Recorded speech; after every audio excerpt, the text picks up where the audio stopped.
In part 2 of our series on learning to play Osprey games Zona Alpha, we're going to cover the basics of the game. By that we mean understanding the stat lines of the model and how to make skill checks.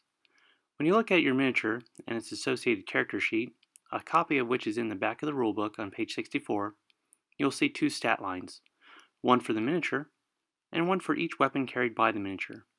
In the game, each miniature on your team is referred to as a unit. There is an exception with zone hostiles, where swarming monsters consist of multiple models but are one unit. This happens a lot with rats and packs of wild dogs. The record sheet for each model consists of the following: name, which is pretty self-explanatory. Factions. There are 6 factions in the game, which we'll cover in the team creation episode, but allegiance to a faction gives your team certain benefits, but at a cost. Wounds. This is how many hits a model can take. Everyone on your team will have 1 wound, except your leader, who can have 2. But over time, tougher members of your team can work their way up to higher wound counts. Combat experience. There are 3 levels of combat experience: rookie, hardened, and veteran, each with the corresponding ability to act in battle. Rookies are capable of 1 action per activation and start with no skills and 1 equipment slot. Hardened models are capable of 2 actions per activation, 1 skill, and have 2 equipment slots. Veterans are capable of 3 actions per activation, have 2 skills, and 3 equipment slots. Movement. The distance in inches a model can move in 1 action. The average human foot soldier moves 6 inches per action. Combat ability. This is the model's proficiency with a ranged and melee weapon. The average human trooper's combat ability is a 5. Armor. The model's physical capacity to absorb or deflect damage from ranged or melee attacks. For example, a non-powered military-grade body armor affords the wearer a level of protection of 6. Will. This is the model's mental resolve, knowledge, and intelligence, a combination of morale and training. This is also the primary stat for skill checks. The average human soldier has a will of 6. Skills. This is where you can really customize a character and you record what special talents the model has. We will cover them in a later video, but include such things as medical and explosive expertise. Equipment. Models are not limited by the weight that they can carry, but in the number of equipment slots that they are allowed. This is where you will record what items they have purchased or recovered from the exclusion zone. Notes. This is where you can record everything else you've got to record. Now let's go over the weapon stats. It starts with the weapon type.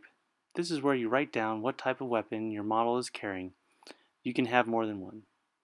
Range. Given in inches, this is the weapon's effective range under stressful, frantic combat conditions. In general, the smaller the weapon, the shorter the range. An assault rifle has an in-game range of 36 inches, for example. Firepower. This stat is indicative of the number of rounds expended in a single attack and expressed as the number of dice rolled per attack action. Assault rifles and squad support machine guns capable of burst fire or full auto will roll more dice than a sniper rifle or handgun.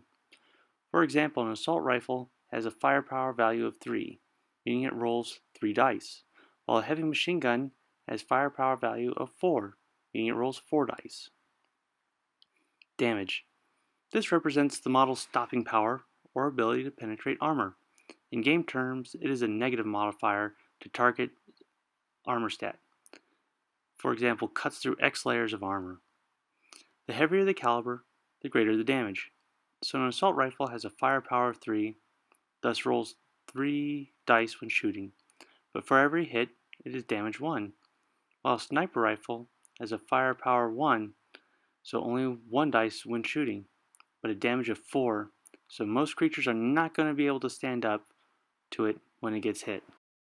The purpose of these character sheets and stat lines is to make checks, whether executing a skill, or shooting, or making an armor save.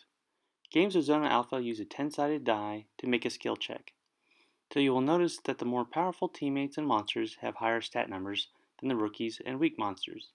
This is because when making a check roll, you are trying to roll their stat number or lower.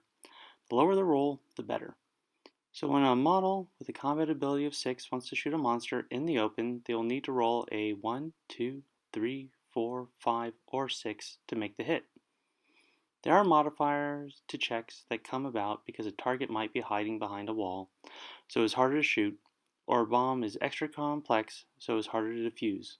But you might have special equipment to make the shot or defuse the bomb, so you add these positive and negative modifiers to the roll to see if you succeed. Now there is an exception with what is called critical successes and critical failures. Critical successes and failures occur when any unmodified D10 rolls of 1 or 10 respectively, and capture the feeling that no matter what you run into, you have a chance.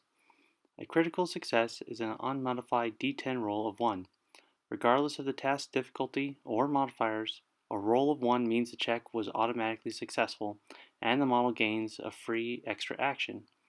This extra action must be taken at the end of the model's current activation and does not roll over into the next turn. A critical failure is an unmodified D10 roll of 10. Regardless of the task difficulty or modifiers, a roll of 10 means the attempt was automatically unsuccessful and the model is immediately burdened with a pinned counter.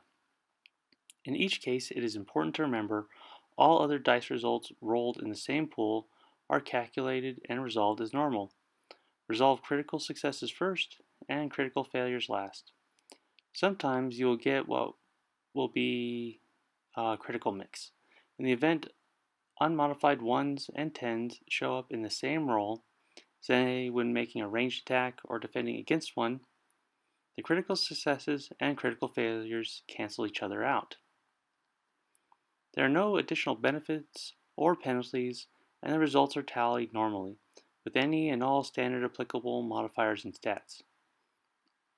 Also note that additional actions and pin penalties due to critical successes or failures are calculated by the round, not the individual die results in the round. For example, a 3d10 roll with 2 1s and 1 10 would be a critical mix with no benefits or penalties, but a 3d10 roll with 2 1s and a 7 would grant the model 1 extra action, not 2. Thank you for joining us in this episode of Learn to Play Zona Alpha. Please join us again next time where we discuss the mechanics of the game.